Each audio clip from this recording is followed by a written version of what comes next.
Vamos acompanhar também a análise de Alexandre Garcia sobre os principais fatos políticos desta semana.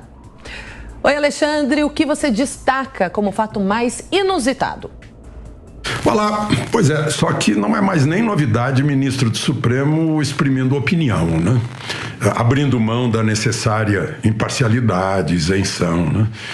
A semana começou com repercussões do que falaram lá num seminário em Boston, né? Participaram 3 ministros, a fala de 2 é que foi mais impactante, né? O ministro Barroso, que era do TSE, e o ministro Lewandowski, que é do TSE. O ministro Barroso, na hora que falaram sobre os perigos da reeleição de Bolsonaro, eu anotei aqui o que ele disse, né? Há coisas ruins acontecendo, mas é preciso não supervalorizar o inimigo, nós somos muito poderosos, nós é que somos do bem, é preciso enfrentá-los, né?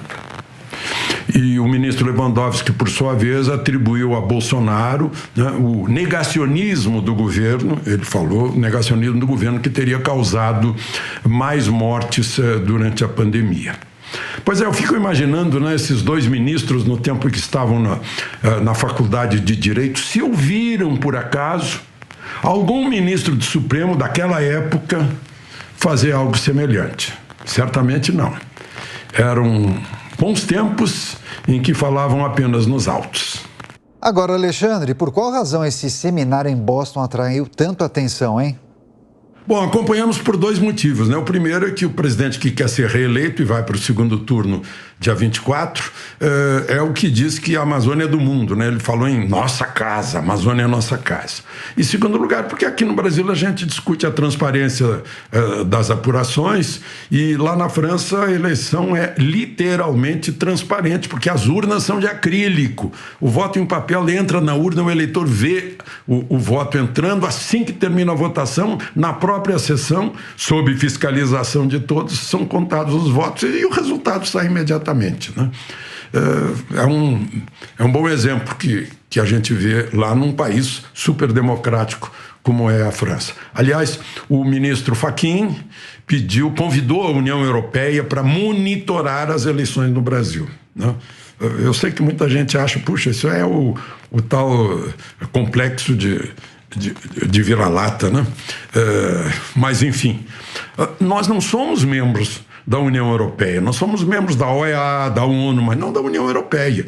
E a União Europeia nunca monitorou a eleição nem nos seus próprios 27 Estados-membros, né? Foi uma coisa muito esquisita, deixou assim o corpo diplomático meio assustado, o Itamaraty também, né? Poderia ter uma solução local aqui, já que há tanta desconfiança, e convidaram as Forças Armadas para participar e tal. Podiam convidar as Forças Armadas para participar mais ainda, porque elas têm condições, né? Não é apenas ficar fazendo pergunta, tem condições de entrar lá, né? Porque tem pessoal do Instituto Militar de Engenharia, do Instituto Técnico da Aeronáutica, lá de São José dos Campos, e, sobretudo, o pessoal que é especializado em guerra cibernética, né? Mas, enfim, seria uma forma de diminuir assim, essa preocupação que está em torno de algo que o eleitor não consegue entender, né? Que é essa apuração lá no mundo digital. Agora, Alexandre, por que a Justiça invalidou uma apreensão de mais de 600 quilos de cocaína no Rio de Janeiro? Essa é uma história que deixa muita gente boquiaberta, né? O Tribunal Regional Federal do Rio de Janeiro, uma turma do tribunal, decidiu que não vale a apreensão feita em setembro em Itaguaí, no Rio de Janeiro, de 695 quilos de cocaína escondidos dentro de mangas que seriam embarcadas, né, exportadas. E sem validade também a prisão dos 3 traficantes que estavam guarnecendo a cocaína, né? A Polícia Federal entrou lá e pegou, né? Se baseou numa decisão do Supremo que é inválido se não houver autorização judicial. Ora, o Código de Processo Penal explica o que é flagrante, né? Diz que qualquer um do povo pode, e a autoridade policial deve, dar voz de prisão em flagrante quando há flagrante. Ora, guardar cocaína em qualquer lugar é um flagrante, está sempre em flagrante quem guarda cocaína, né? Óbvio, né? Mas, enfim, entenderam que não, com base nesse tema 280 do Supremo, mandaram cancelar tudo. Né? Incrível. Mas, enfim, é o mesmo Supremo que também considerou lá no Rio de Janeiro que a polícia não pode entrar em comunidade. Né? É o mesmo Supremo que, por uma questão de CEP de Curitiba, anulou, está anulando ainda a Lava Jato, né? A corrupção da Lava Jato, onde gente devolveu dinheiro confessando que levou dinheiro, mas, enfim, é para a cidadania ficar boquiaberta. E o Brasil virou cúmplice de trabalho escravo em um processo nos Estados Unidos, foi isso, Alexandre? Pois é, uma decisão do Tribunal de Apelação do Distrito de Colômbia. Vale dizer, segunda instância no Distrito Federal dos Estados Unidos, lá em Washington. Foram os autores 4 médicos cubanos que foram mandados ao Brasil e que estão reclamando que foram vítimas de trabalho análogo à escravidão e de tráfico humano, num contrato entre Brasil e Cuba intermediado pela OPAS, Organização Pan-Americana de Saúde. A ação é contra a OPAS. Né? Eles alegam que a ditadura cubana recebia 85% dos milhões de dólares que o Brasil pagava, aliás, pagava em real e a OPAS transformava em dólares, a OPAS levando 5% e os cubanos, os médicos que vieram trabalhar no Brasil, só 10%. Né? Agora imaginem, com essa decisão, o Brasil vira cúmplice de trabalho escravo e de tráfico humano. Ou seja, o Brasil volta à data anterior a 13 de maio de 1888, por causa desse contrato do governo do PT com o governo de Fidel Castro. Se essa ação se ampliar, foram 11 mil cubanos que foram mandados para o Brasil como médicos. Se ampliar, claro que os que estão em Cuba não vão ter acesso à justiça. Mas os que saíram de Cuba, os que fugiram, né, podem ter acesso. E se o processo continuar, nós corremos o risco, nós, pagadores de impostos brasileiros, de termos que indenizar essa gente.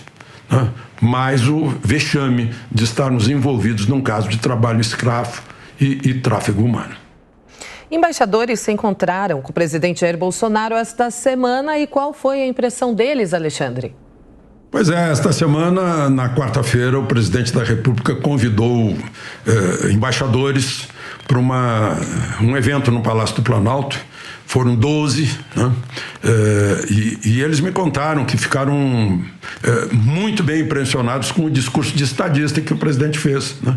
Falando sobre os poderes econômicos do Brasil, tecnológicos, avanços, política ambiental. Ele disse, olha, pela primeira vez a gente está vendo o presidente sair de assuntos internos, né?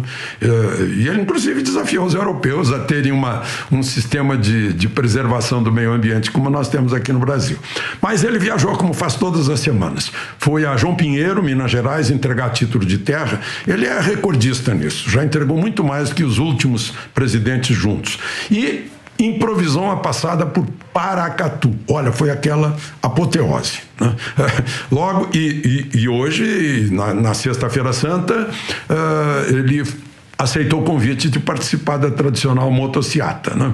Da Sexta-feira Santa. Foi de São Paulo a Americana. Aí eu fico pensando, os donos aí das pesquisas eleitorais, quando olham essas imagens, será que não ficam preocupados? Porque não bate uma coisa que as pessoas veem e outra coisa que as pessoas ficam sabendo nas pesquisas de opinião. Não fecha uma coisa com a outra.